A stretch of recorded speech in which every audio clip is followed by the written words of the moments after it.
శ్రీమాత్రే నమః. శివాయ గురవే నమః. నమస్కారం అండి అందరికీ. అమ్మ దయతో అందరూ బాగుండాలని మనస్ఫూర్తిగా కోరుకుంటూ ఇప్పటివరకు మనము ఒక్కొక్క నామముగా 2 శ్లోకాలు పూర్తి చేసుకున్నాము. ఇంతకుముందు మనము వీడియోలో చెప్పుకున్నట్టు ఒక శ్లోకము నామాలని పూర్తయిన తర్వాత ఆ శ్లోకాన్ని మళ్ళీ మనము మననం చేసుకుందాము అంటే రిపీట్ చేసుకుందాము అనేసి అనుకున్నాం కదా. అదే ఈరోజు మొదటి శ్లోకము చెప్పుకుందాం. పూర్తిగా మొదటి శ్లోకంలో అన్ని నామాలు కూడా కవర్ చేసుకుందాము.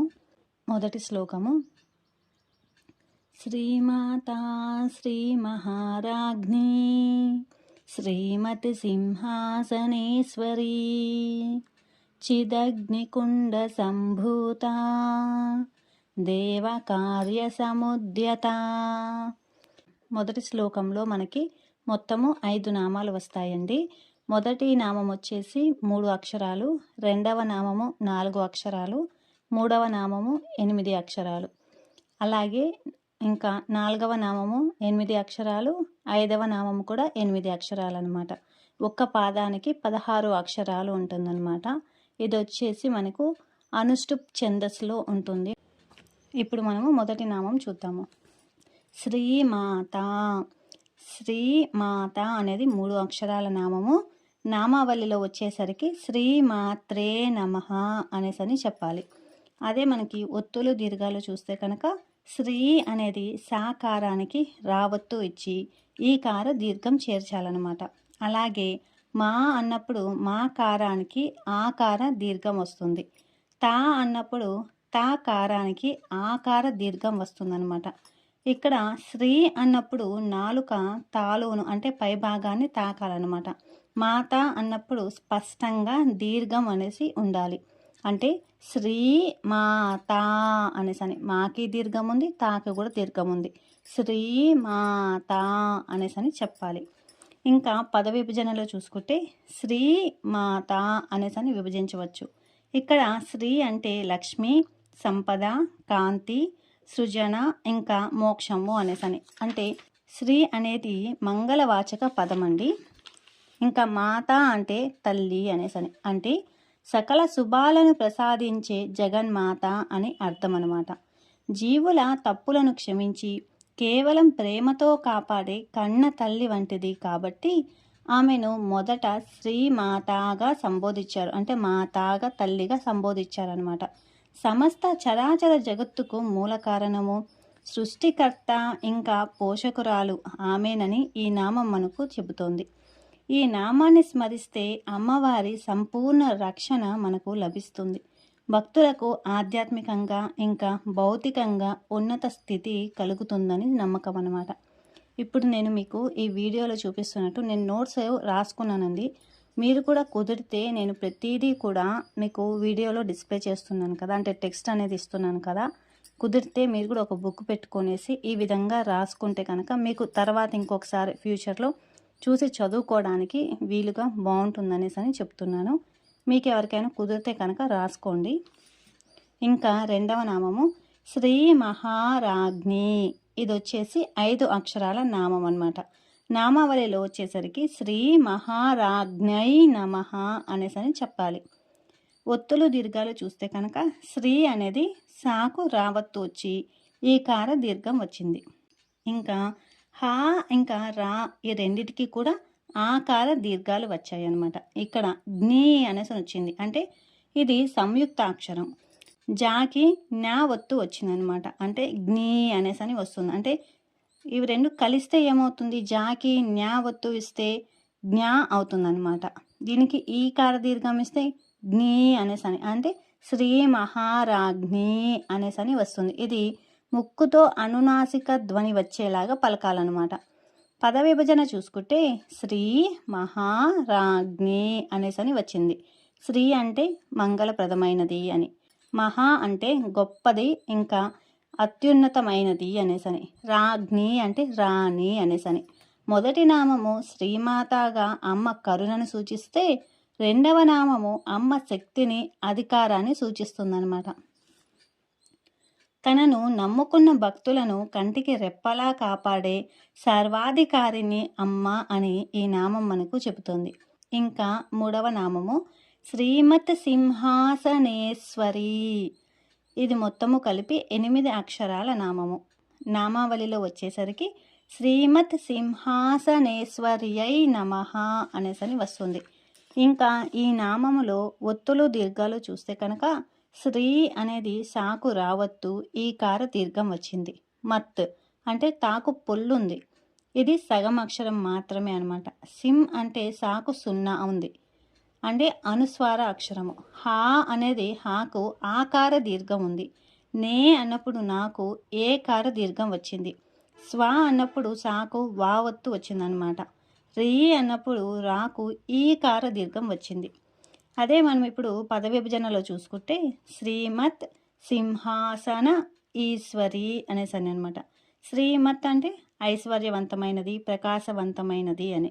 సింహాసన అంటే శ్రేష్టమైన పీఠము అనేసి. అంటే మంత్రశాస్త్రంలో సింహ అంటే హింసించేది అని. అంటే ఏంటి? అజ్ఞానాన్ని పాపాలను చంపేది అనేసి అని చెప్పి. ఈశ్వరి అంటే శాసించేది అని. మహోన్నతమైన సింహాసాన్ని అధిష్ఠించిన దేవి అని అర్థం అన్నమాట. అమ్మ కూర్చున్న సింహాసనము సామాన్యమైనది కాదు.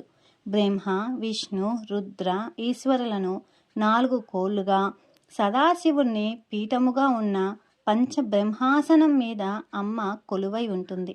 ఆధ్యాత్మికంగా చూస్తే మన హృదయమే ఒక సింహాసనము. అక్కడ అమ్మవారిని ప్రతిష్ఠించుకోవాలి అని ఈ నామం మనకు తెలియజేస్తుంది.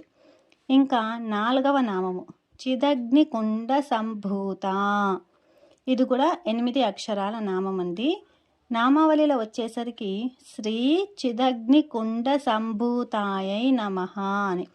ఇక్కడ ముందర శ్రీ అని మీరు చేర్చుకోవచ్చు, లేదు అనేసి అంటే చిదగ్ని కుండ సంభూతాయై నమః అనేసి అని చెప్పాలి. ఇంకా ఒత్తులు దీర్ఘాలు చూస్తే చి అనేది చాకు గుడి ఉంది, అంటే తేలికగా పలకాలన్నమాట. చిదగ్ని అనేసి అని చెప్పి, అంటే ఒత్తు ఇచ్చి పలకకూడదు, చిదగ్ని అనేసి అని. ఇక్కడ దగ్ని అన్నప్పుడు దా తర్వాత గ్ని అనేసి అని వస్తుంది. అంటే గాకారానికి నా ఒత్తు ఉంది, అంటే దా నుంచి కొంచెం ఒత్తి పలకాలన్నమాట. దగ్ని అనేసి అని. చిదగ్ని కుండ సంభూత అనేసి అని వస్తుందన్నమాట. ఇంకా కుండ అన్నప్పుడు కు తర్వాత అనాకారానికి డావత్తు వస్తుంది, అంటే ఇది ముక్కుతో పలికే ఒక అనునాసిక ధ్వని అనమాట. కుండ అనేసని. సమ్ అన్నప్పుడు సాకు సున్నా వచ్చింది, ఇది అనుస్వార అక్షరం అనమాట. భూ ఇది భా. భా అన్నప్పుడు మహాప్రాణ అక్షరం అనమాట. భాకు కొమ్ము దీర్ఘం ఉందన్నమాట, అంటే గాలిని బయటికి వదులుతూ భూ అని గంభీరంగా పలకాలన్నమాట. తా అన్నప్పుడు తాకు దీర్ఘం ఉంది. మొత్తము చిదగ్ని కుండ సంభూత అనేసరి పలకాలి.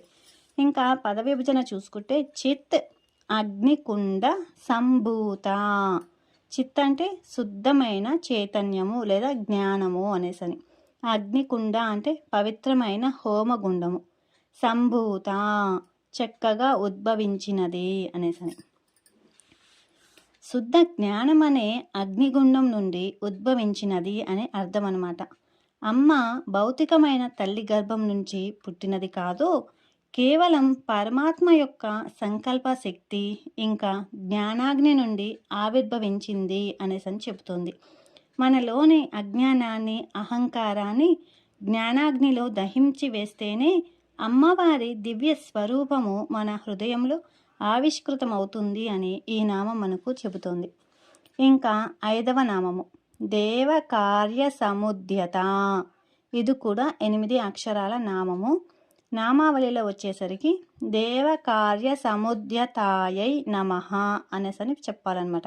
ఇక్కడ తా కాస్త తాయైగా మారింది, అంటే చతుర్థి విభక్తిలో పలకాలి. ఇంకా ఒత్తులు దీర్ఘాలు చూస్తే కనుక రియా. రియా అన్నప్పుడు రాకు యావత్తు వచ్చింది.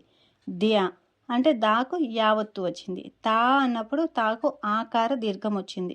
ఇక్కడ సముద్యత అన్నప్పుడు దియా మీద ఒత్తిడి ఇచ్చి చివరన తా అనే దీర్ఘంగా పలకాలన్నమాట, అంటే దీర్ఘంగా ముగించాలి.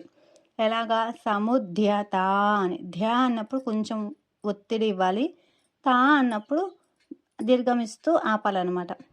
దేవకార్య సముద్యత అనేసి అని చెప్పి.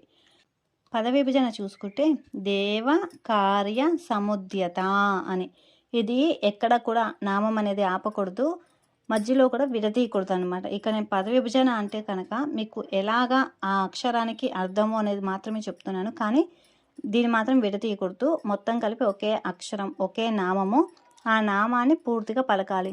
దేవ కార్య సముద్యత అనేసని 3 అక్షరాల నామం అంటే 3 అక్షరాల నామం ఒకేసారి పలకాలి. 8 అన్నప్పుడు 8 ఒకేసారి పలకాలి. 16 అక్షరాల నామం అంటే 16 అక్షరాల నామం కూడా ఎక్కడ ఆపకుండా, మధ్యలో కట్ చేయకుండా పూర్తిగా పలకాలన్నమాట. ఇంకా దేవతల కష్టాలను తీర్చి బండాసురుడిని వధించి ధర్మాన్ని నిలబెట్టే దేవ కార్యం కోసం అమ్మ సంకల్పించి ఉద్భవించింది, అంటే ఆవిర్భవించింది అనేసి అని చెప్పి. అదే సాధకులకు తమ సాధనలో ఎదురయ్యే అడ్డంకులను తొలగించి వారిని ఉన్నత స్థితికి చేర్చడమే అమ్మ నిరంతరం చేసే దేవ కార్యము అని ఈ నామం మనకి చెబుతోంది. రేపు మనము 2వ శ్లోకం గురించి కూడా తెలుసుకుందాము. మీ యొక్క చిన్న అభిప్రాయాన్ని కింద కామెంట్ చేయండి. ఏంటంటే మనము ఒక్కొక్క నామంగా నేర్చుకుందామా, లేదంటే ఒక్కొక్క శ్లోకంగా నేర్చుకుందామా, లేదు అంటే 2-3 నామాలు కలిపి ఒక వీడియోలో నేర్చుకుందామా అన్నది మీ అభిప్రాయాన్ని కింద కామెంట్ చేయండి. కొత్తగా చూసేవాళ్ళు మన ఛానల్ని సబ్స్క్రైబ్ చేయండి. ఒక చిన్న లైక్ కూడా చేయండి. ఇంకో నలుగురికి షేర్ చేయండి. శ్రీమాత్రే నమః. శివాయ గురవే నమః. సర్వం శ్రీ లలితార్పణమస్తు.